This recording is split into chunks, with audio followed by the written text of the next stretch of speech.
Good morning and Boker Tov. Welcome and thank you for joining us here to honor my mother. I want to begin this morning with a couple of administrative tasks that I would prefer not interfere with a smooth transition when this service has concluded. The first task is to let you know that when we finish here, we will walk, escorting Mom to the gravesite. A lot of you know where it is. It's close enough to walk there, and God has provided the beautiful weather to accommodate. Second tasks are some thanks. And I'll add that while it is not customary for mourners to thank those coming to comfort them, we actually haven't come to the comforting mourners part yet. So that's at the very end of the burial. And so thank you all for coming.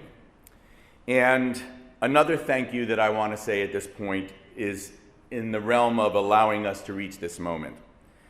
I want to recognize the loving care that my sister and sister-in-law and their San Francisco family provided for our mother these past weeks and months. I know that for Alana it was very meaningful, and likewise it was for all of us.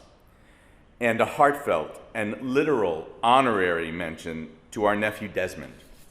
He lives across the street from Alana, but I don't think for a second that it was just out of convenience that he provided backup, help, and what we came to call boo-boo sitting whenever that was necessary.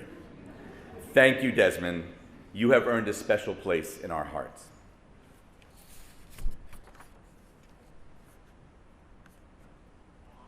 This service will in some ways be a very traditional one, and in some ways not so traditional. And both, I believe, will please my mother. It will be brief, focusing on honoring my mother, but different to the extent that it will be filled, I hope, with song and melodies. She loved that. And so I encourage you to sing along, and don't worry about not knowing the words or even the melody. She didn't worry.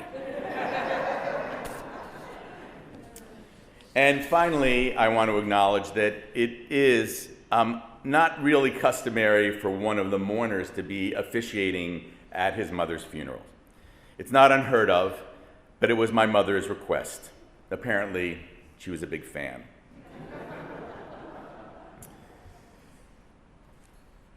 Esaena el harim me'ayin yavo ezri.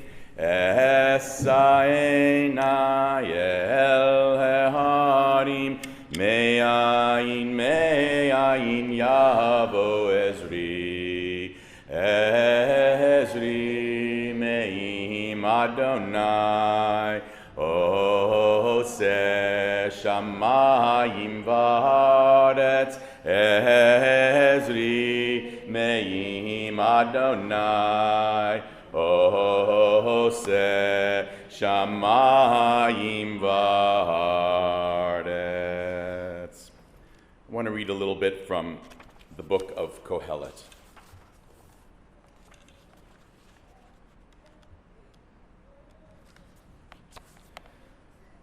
L'chol zman va'et, l'chol chafetz tachat hashamayim. A season is set for everything, a time for every experience under heaven. Et laledet ve'et lamut, et lata'at ve'et la'akor natua. A time for planting and a time for reaping, a time for keeping and a time for discarding. Et laharog ve'et lirpo, et lifrotz ve'et livnot.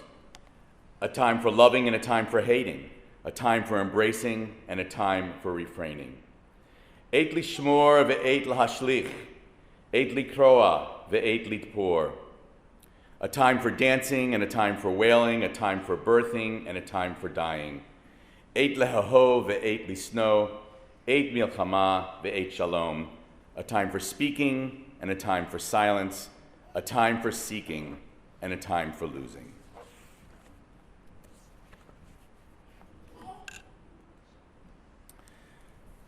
I imagine that we all want to one day sit down with our elders and really try to hear and record their story. I tried to do this with my mom, but too little, too late. Over the past few years, it became more and more difficult to get accurate information from Mom. With that said, I'm happy to receive any corrections from any of my cousins or aunts over the next few days. I am sure, however, that Rhoda Rothschild was born in 1933, 90 years ago from next Thursday. Her parents, Eva and Arnold, both adult immigrants to America, raised their family of 3 kids, mostly in Williamsburg and Brooklyn, New York. She was the middle child, in between her older brother Herb and younger brother Ani. She attended public school, and her formal Jewish education was mostly from her years in Hebrew high school, where, according to her stories, she mostly misbehaved with her childhood friends Nessie, Binky, and her first cousin Deli. The main misbehavior she recounted was the prank that consisted of telling a substitute teacher that her name was Martha Washington, which resulted in expulsion from class. Some heard the same story with Clara Barton, but I noticed that she always framed it as a group effort. The we got in trouble, and she never really made it clear who in her gang actually said this. Without a doubt, the greatest influence on her Judaism growing up was her grandfather, Zeta Shaya, who lived with Mom's family for much of her teenage years and youth.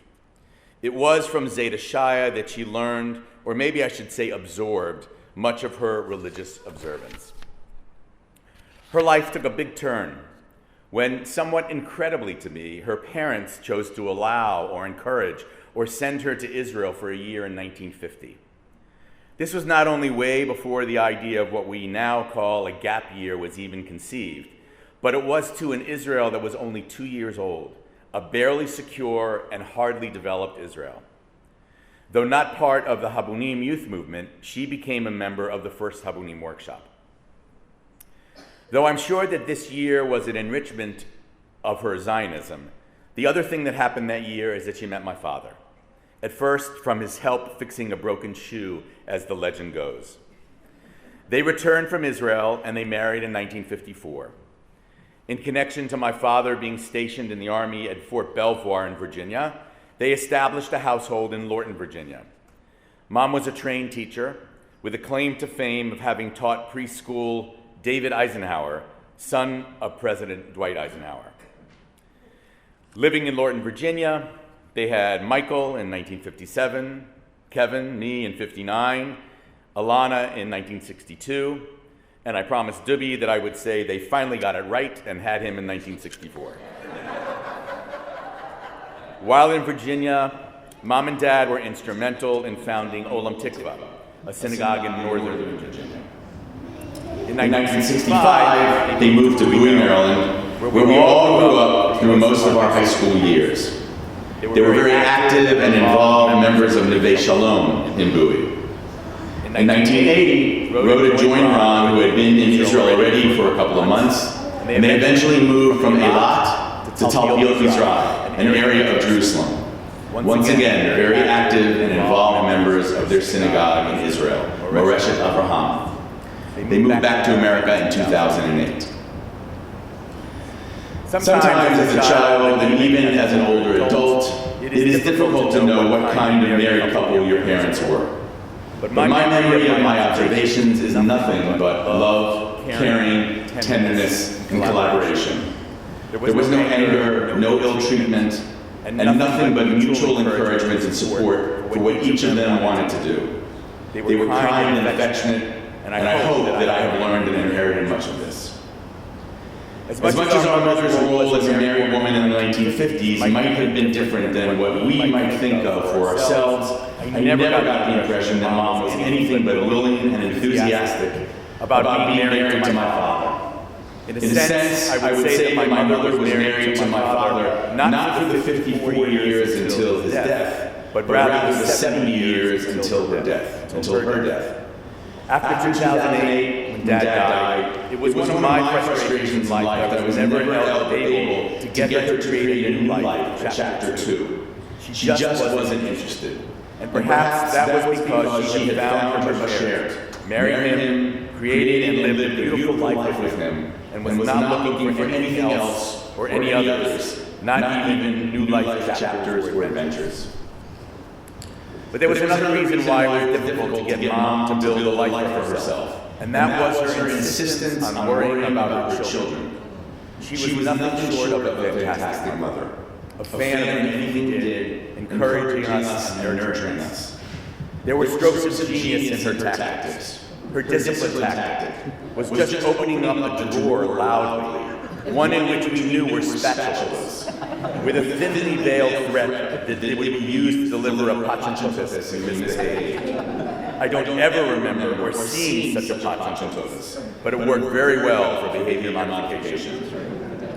Once, when Debbie did some freelance painting in the bathroom, using paints left behind by house painters, Mom spoke loudly to Ilana, wondering who did the wonderful painting in the bathroom. Debbie almost broke Ilana's arm, pushing her aside, saying, "Me do it." Mom just laughed and enjoyed the success of her very strategic inquiry. Likewise, as it was for her love and devotion to my father, so it was for her kids. After he died, instead of figuring out or finding something for herself, she rotated the target of her concerns and worries from child to child, sometimes to grandchildren, as her hobby or new vocation. As a grandmother, a boo-boo, she was quite brilliant, especially for the kids when they were young. She loved to sing and play with them, and Mom and Dad tried as often as they could to be with the grandkids, especially, and perhaps a bit annoyingly, their persistent efforts to try to take the grandkids for themselves, away from those parents who insisted on doing things in their new parental ways. Sometimes it happened, sometimes it didn't, but they always tried. Upon arrival at almost any hotel, or even the hallways of university towers, the first thing on the list was a race with Boo-Boo down the hallways, and she did have significant speed. Her sense of playfulness always came through. She was always a fan and usually an instigator for games around the Shabbat table. I give you a spoon. A what? A spoon. Who stole the cookie from the cookie jar? I think I showed Mom how to short sheet a bed. That became a favorite. It was only a question of how soon we could play this trick on new arrivals to the family. She loved using the novelty birthday candles that would magically relight, and we, as parents, always got a little nervous and exasperated when she'd insist on using sparklers as birthday candles, well beyond the time that responsible parents thought this was a bit too dangerous. Likewise, she loved to play the grab bag game that features the ability to steal others' presents. She called it the Anavera game. She just couldn't understand that little kids actually don't like things taken away from them. And some of those games ended in a combination of hilarious laughter with some tears from some toddler. She and Dad were great models around how to live in community with others. They were active citizens of everywhere they lived, whether it was in Bowie, Maryland, the synagogues that they joined, or the little leagues to which they schlepped their kids. Perhaps even more appreciated, I remember how they played with their friends. They loved to socialize. The Weissbaums among us will confer how many times we'd be in an upstairs bedroom, probably sulking like any self-respecting teenagers would, and rolling our eyes when we would hear the ridiculously raucous laughter coming from our parents in the living room downstairs. Most probably from the ugliest lamp ever constructed by my dad, from an empty detergent bottle being passed from one another family as a sarcastic housewarming gag gift. My father may have made the masterpiece, but Mom loved those games also. And I see now how she modeled having fun with your friends and to know not to take yourself too seriously all the time. Part of the Friday night home ritual for some Jewish families includes the recitation of a piece of Bible from Proverbs, which is commonly called Eshet Chayil. I should tell you two things. The first, in case you did not know our family 50 years ago, is that Friday night, Erev Shabbat, was particularly sacrosanct. It was the expectation for all of us to be home and at the Shabbat dinner table. A non-Jewish friend of mine once apologized to me saying, "Sorry you can't come to my party Friday. I know that that's your family time." The second thing you should know, and this might surprise some of you, is that my father, Ron, was a big proponent of, if you don't know it, fake it. This philosophy was probably responsible for the fact that Eshet Chayil, while usually recited by a husband dedicated to his wife, was not part of our home ritual. It's quite long and would have taken my father quite a bit of time and effort to learn. It was a common and loving joke between the two of them that one day my father would master this prayer to say for my mother. He never did. After studying the prayer academically, as I had the chance to do, and discovering some relevancies to my mother and her life, I thought it a bit of ironic justice that for today, perhaps as a bit of favor to my dad, I'd eulogize my mother through this liturgical piece. In the text of Eshet Chayil, the words hands and fingers appear often, with interchangeable order, such that it creates a kind of mirror image. There are also many references to different stages of creating clothing, from growing flax to weaving fabric, and eventually to sewing garments. Commentators indicate that these serve to demonstrate not the specific individual references, but rather someone who puts their whole selves into something, not just fingers or hands, but your whole body, and everything in between, and not just one part of a project like making clothes, but the entire process of a creation. My mother was not a seamstress, a farmer, or a weaver, but she put her whole self into her Judaism. She was all in. Her energy was totally devoted, not only to creating a Jewish family life for my siblings and I, and our kids, but for others also. She was totally devoted to this effort. Another commentary from Eshet Chayil talks about the phrase, Kappa parsa la'oni, stretches her hand out to the poor. Another commentary claims that this phrase, putting a hand out to the poor, does not really refer to the poor as we think of it. Rather, it was someone who reaches out to others, and in this case, frequently invites others into their home. He comments further that actually, this does more for the inviter than it does for the invitee. And to this point, I realize how much my life was enriched by those Friday night guests, many of them you, because of my mother's invitation. But while those are a couple of the particular things about Eshet Chayil that struck me about my mother, it is not the overall Rhoda Bernstein theme that comes to my mind whenever I hear the phrase Eshet Chayil. Because I was relatively fluent in modern Hebrew language before beginning to study biblical Hebrew, often my first instinctive translations are inaccurate. Eshet Chayil is normally translated as a woman of valor, but when I see it, I hear Isha and Chayal. Isha means a woman, and Chayal is a soldier. And I think that in so many ways, my mother was really a soldier of Judaism. So many of the attributes and characteristics that we think of soldiers were my mother's when it came to Judaism. Loyalty, devotion, initiative, passion, energy, strength, determination, sometimes even with blinders, totally goal-focused. That was her. And here's a little bit of how she did this. The ancient rabbis tell the story that the days of the week were nicely paired with partners, Sunday with Monday, Tuesday with Wednesday, and Thursday with Friday. But they asked, who is the partner of Shabbat? And the partner is considered to be the people of Israel. If I take this coupling a bit more specifically, from Shabbat plus people of Israel to Erev Shabbat Friday night and the state of Israel, I realized that this was a fitting description to the things that my parents brought most to our lives. Certainly the four of us and our offspring, but perhaps to some of you. Friday night, Erev Shabbat, and Zionism were twin pillars of my parents' Judaism as it was presented to us. Mom and Dad sometimes joked that they were a mixed marriage, meaning Habunim, the youth movement from where my dad came, and Bnei Akiva, the religious Zionist youth movement. My mother was indeed a strong Zionist, but all who knew us know that Dad was the heart and soul of the Zionism that pervaded our household. And while I don't believe that Mom was ever in Bnei Akiva, the label is still descriptive. It was Mom who was the force and spirit of Judaic observance in our house. She was the soul of the Jewish observance that we learned and loved. Friday night was holy and delicious. Our house smelled, tasted, and felt like Shabbat. I can't think of anything that made my mother happier than those Friday nights. I remember she would joke to us that Shabbos was special, and that in all circumstances we were forbidden to die on Shabbat because it would ruin the atmosphere. This came back to me last Friday, when minutes before Shabbat, Lonnie informed me that she had passed, before her self-proclaimed joking deadline ruined anybody's Shabbat. It might surprise you, or maybe not, to know that there is indeed some modern controversy inherent in a prayer like Eshet Chayil, a prayer whose recitation and target is so clearly gendered in our tradition. One commentator complains that Eshet Chayil is simply too much.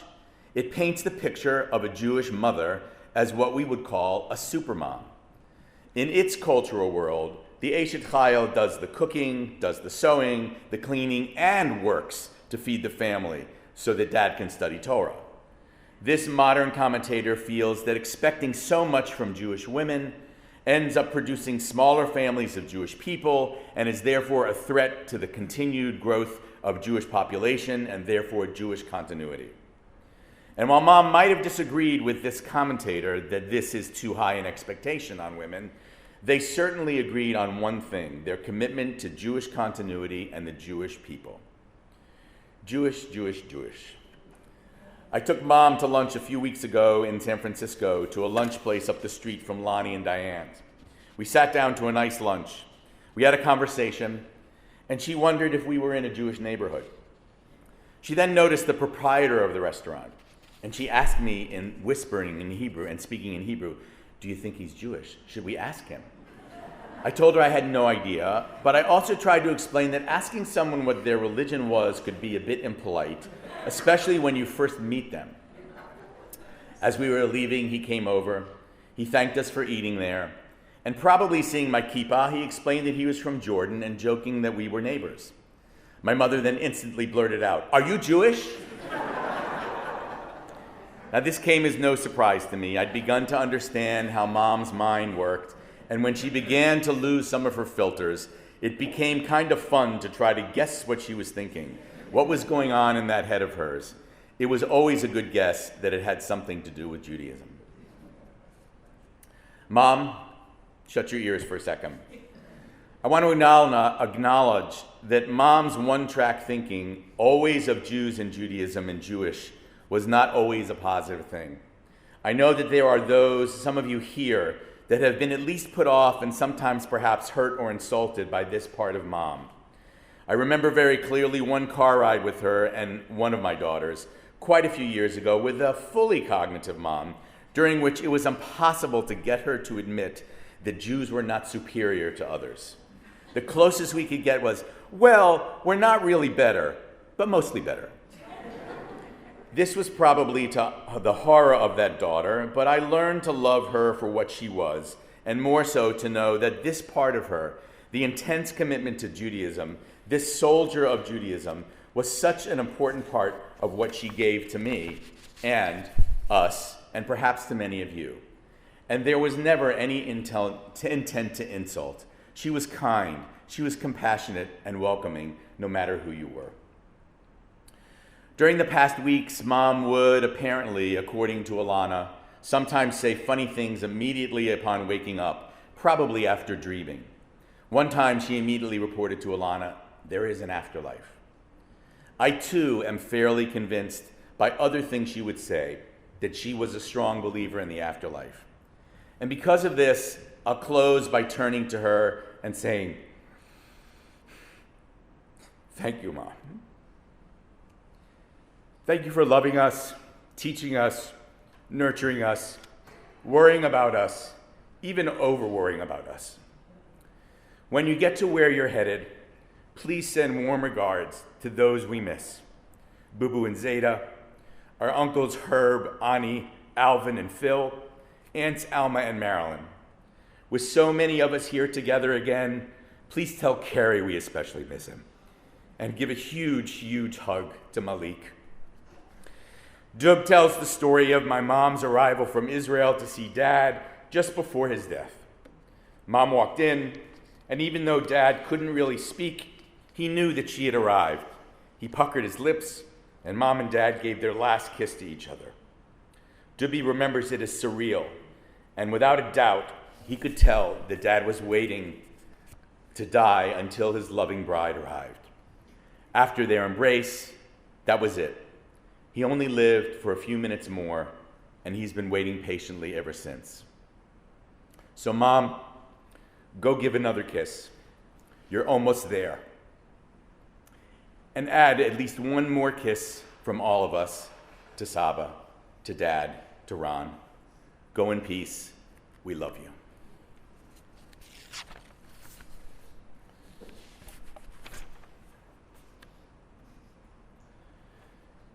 Pitchu li sha'arei tzedek avovam odeya.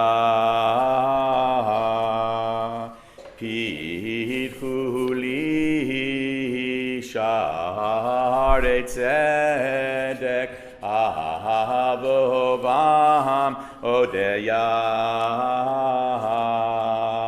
Ya da da da da da da da da ya da da da da da da da ya da da da da ya da da da da ya da da da da da da ya da da da da da da ya da da ya da da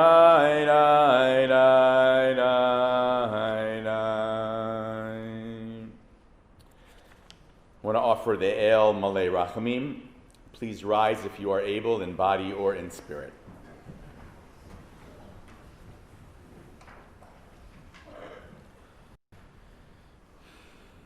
El Malay Rachamim, Shochein Bamaromim, Hamitzei Menucha Nechona, Tachat Kanfei Hashchina, B'ma'alot Kedoshim Utehorim, Kezohar Harakia Mazhirim, Et Nishmat Rivka Dina, Bar Chava V'Osher Anshul, Shehalcha La'olama, Began Eden Tieh Menuchata. Anna Bal Rachamim, Hastirei HaBeseter Knafecha La'olamim, Utzeror Bitzeror HaChayim Et Nishmata, Adonai Hu Nachalata, V'tanuach b'shalom ahal mishkava v'nomar amen. You may be seated.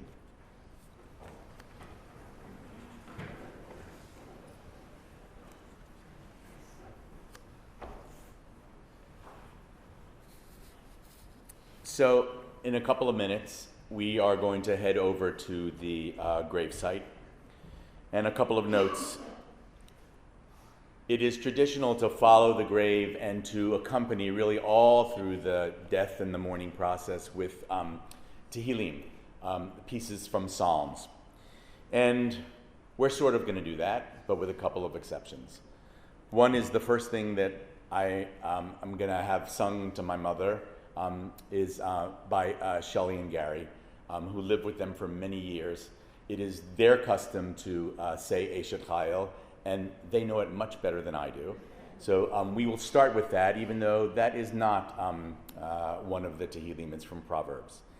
After that, my mother, as I indicated earlier, loved singing and loved song and loved to be sung to and around. And so we will then all proceed to the gravesite, hopefully singing. And most of the songs will be actually songs that are to Tehillim, to different parts of the Psalmic literature in the Bible. As soon as we get to the grave, as you are surrounding and getting ourselves settled there, I'm going to be reciting a different Kaddish than many of you used to. It's the traditional, actually the burial Kaddish. It is a little bit longer, not too much longer. And I will say that in honor of my mother, this is the first time that I have recited it. So I'll be doing that. And just know that that isn't the mourner's Kaddish that us 4 mourners will say together at the end of that ceremony. And so with that, I think that that was all that I had to say. And so with that, the ceremony will close, and Betsy will help us exit out of here.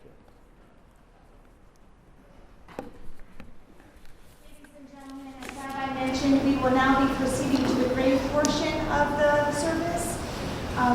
The family would like everyone, if able, to walk with the casket behind the family. Just please be very careful. Make sure you grab your coats and your purses and your jackets. And then those who are serving as pallbearers, please step forward. And please rise.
Please keep your hand on the casket as we close.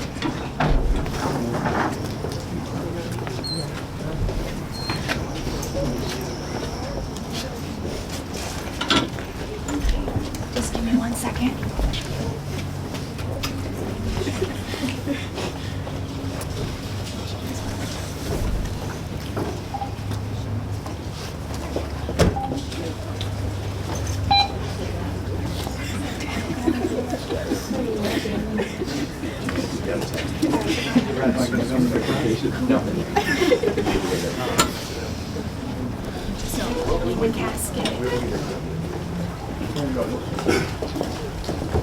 אשת חיל נמצא ורחוק נמנים נחבט בעלה ושאלה לא יכנסה עשו טוב ולא רע